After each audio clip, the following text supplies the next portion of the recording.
আর এই মুহূর্তে যে ছবিতে আমরা নজর রেখেছি, সেন্ট্রাল পার্কে অভিষেক বন্দ্যোপাধ্যায় কর্মী সমর্থকদের থাকার ব্যবস্থা করা হয়েছে সেন্ট্রাল পার্কে, এবং সেখানে প্রস্তুতি খতিয়ে দেখতে অভিষেক বন্দ্যোপাধ্যায় তিনি পৌঁছেছেন।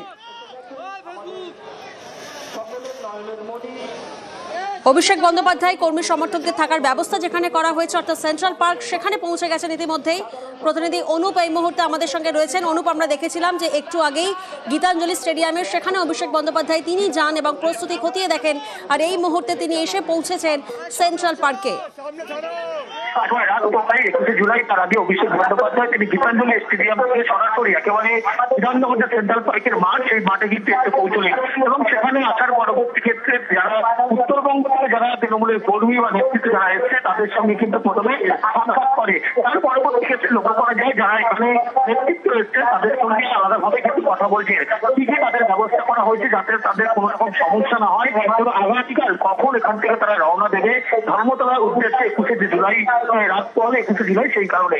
অভিষেক বন্দ্যোপাধ্যায় তিনি যখন এসে পৌঁছন তার পরবর্তী ক্ষেত্রে লক্ষ্য করা যায় যে এখান থেকে সরাসরি একেবারে যে সমস্ত হ্যাঙ্গার আছে যেখানে তৃণমূল কর্মী সমর্থকদেরকে উত্তরবঙ্গ থেকে এসে এখানে রয়েছে এবং সেখানে যায় এবং সেখানে পরবর্তী ক্ষেত্রে যে নেতৃত্ব যারা রয়েছে তাদের সাথে কিন্তু এই মুহূর্তে যে বিধাননগর সেন্ট্রাল পার্কের মেলা মাঠ সেই ভিতরে কিন্তু ইতিমধ্যে যে নেতৃত্ব যারা গোটা দায়িত্বে রয়েছে তাদের থেকে কিন্তু কি কি ব্যবস্থা